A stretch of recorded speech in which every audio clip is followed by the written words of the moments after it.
d'abord, revenons sur la dernière séquence banque centrale qui s'est poursuivie jusqu'à hier soir avec le discours de Jérôme Powell devant l'Economic Club de Washington. Géraldine Sundström est avec nous en visioconférence, managing director et gestionnaire de portefeuille chez PIMCO à Londres. Bonjour et bienvenue Géraldine. Merci beaucoup d'être avec nous. Ce qui frappe dans la communication récente de Jérôme Powell, j'inclus évidemment la communication post-FOMC la semaine dernière et la communication d'hier soir, c'est que Jérôme Powell semble désormais totalement résigné à l'idée que les marchés n'achètent pas le scénario central de la Réserve fédérale américaine. Le scénario de la Fed voit un processus de désinflation qui est désormais enclenché aux États-Unis, ce qu'on constate effectivement depuis plusieurs mois maintenant.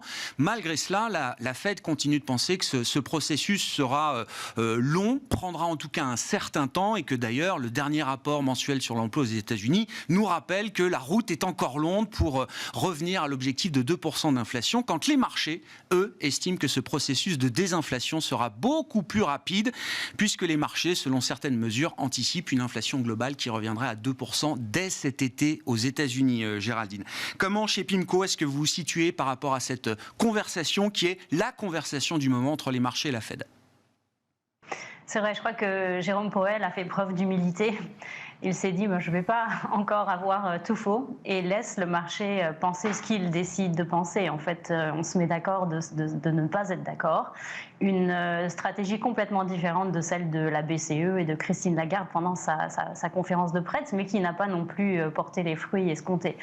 Donc la position de PIMCO dans tout ça, c'est de regarder l'inflation et de se dire que peut-être que les marchés y vont un peu vite en termes de désinflation. La Fed, dans ses dernières prévisions qui avaient été publiées au mois de décembre, c'est peut-être un petit peu trop lent.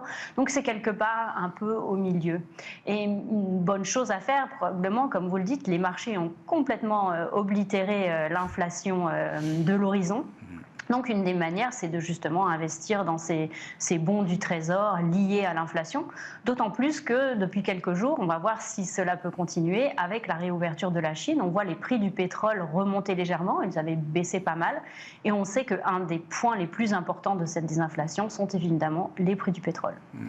Face à cela, Géraldine, alors on regarde le passé, effectivement, qui n'est pas forcément le guide pour l'avenir, mais qui peut apporter quelques enseignements. Sur l'ensemble de l'année 2022, il faut constater quand même que l'inflation globale et sous-jacente décélère aux États-Unis sur la deuxième partie d'année, alors même que le marché du travail continue de se tendre, puisqu'on termine l'année 2022 avec un taux de chômage à 3,4%, ou en tout cas pour le mois de janvier 2023. Géraldine, il était plus élevé en début d'année 2022, avec des pressions salariales notamment, qui semblaient plus fortes à l'époque. Oui, alors ça c'est un petit peu un mystère, et comme Jay Powell l'a dit lui-même, c'est un cycle qui n'est comme aucun autre, qui n'a pas de précédent. On a eu un shutdown, un reopening, enfin tout est un peu confus.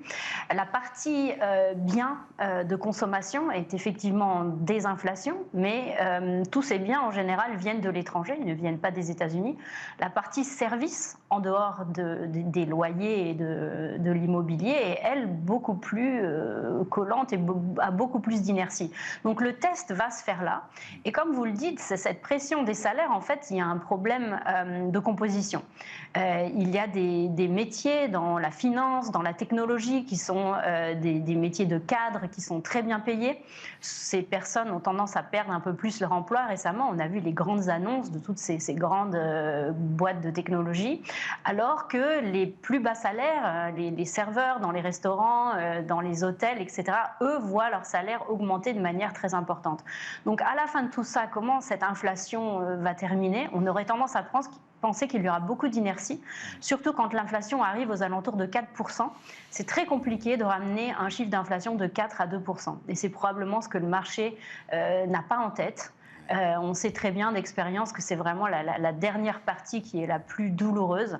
Et c'est pour ça que le marché va probablement vite en besogne. Et donc effectivement, vous dites c'est un peu agressif de tirer une droite jusqu'à 2% d'inflation dès cet été aux États-Unis, ce que fait le marché. Donc on peut se positionner en rachetant un peu d'indexé inflation, c'est ce que vous dites, Géraldine. Quand vous regardez les autres classes d'actifs, les classes d'actifs risquées notamment, est-ce que là, on trouve matière également à un peu plus de prudence quand on voit le niveau des indices actions, quand on voit le resserrement d'endettement, des spreads de crédit également. On peut craindre que le marché soit pricé pour la perfection désormais. Oui, ça je crois que c'est, en anglais on dit immaculate disinflation.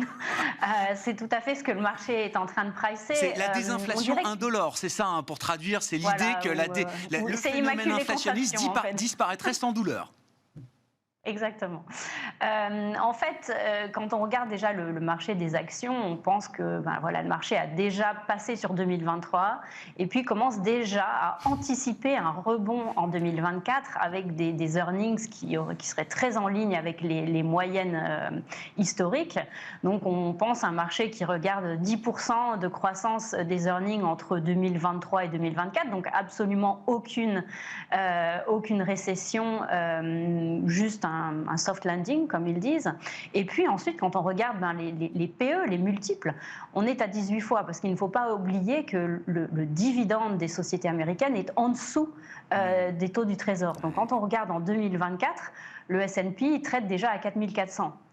Donc ça, c'est quelque chose que le marché probablement oublie un peu. Et quand on a des taux qui sont aux alentours de 4-5%, eh bien justifier des multiples à 18 fois devient très compliqué. Donc à notre sens, c'est beaucoup plus de prudence sur les classes d'actifs les plus risquées, que ce soit les actions ou le high yield, et vraiment se réfugier sur des choses beaucoup plus solides, notamment investment grade ou securitized.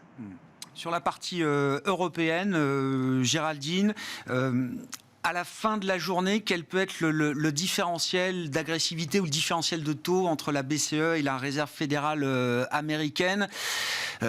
On verra, l'histoire de la Réserve fédérale américaine nous montre quand même qu'on n'est pas très loin du pic et que le marché d'ailleurs est assez en ligne avec l'idée du taux terminal qui est communiqué par la Réserve fédérale américaine. Ça semble être beaucoup moins le cas encore du côté de la Banque centrale européenne. Quel est le potentiel encore de surprise au quiche qu'on peut avoir selon vous du côté européen ? Alors le problème en Europe, c'est que l'inflation sous-jacente n'a pas commencé à baisser. Elle est encore très robuste. Et on va falloir voir justement les négociations au niveau des salaires. Il y a beaucoup de grèves tout au sein de l'Europe. Donc il va falloir regarder ça de manière très près. Sûrement que le différentiel de taux d'intérêt sera aux alentours de 150 points de base. Mais on sent bien que si l'inflation refuse de baisser, si elle est plus inerte en Europe, eh bien ça pourrait être moins que ça. C'est sûr que là, le job de la Fed est déjà à peu près fait, alors que celui de la BCE reste encore à faire ses preuves. Et quand vous regardez le jeu relatif des actions américaines versus actions européennes, c'est vrai que depuis plusieurs mois, l'Europe action a retrouvé un leadership qu'on n'avait plus vu depuis de nombreuses années, Géraldine. Est-ce qu'on arrive à quelque chose qui ressemblerait à une forme de fair value pour les actions européennes dans la situation et dans le contexte actuel? Ou est-ce que, pour des raisons peut-être même techniques, le risque de pain trade est encore à la hausse?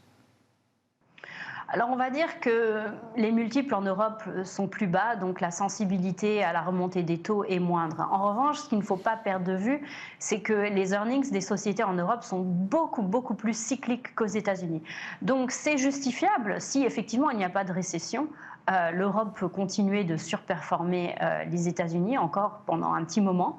En revanche, s'il se trouve que bien justement cette politique monétaire des banques centrales finit par faire craquer l'économie et qu'on a une récession, alors là, le bêta sera plutôt à la baisse en Europe. Merci beaucoup Géraldine. Merci pour cet éclairage sur la situation de marché et la volatilité macroéconomique qui rend encore la lecture assez difficile sur des horizons de court terme. Géraldine Sundström qui était avec nous en visioconférence, managing director et gestionnaire de portefeuille chez PIMCO depuis Londres.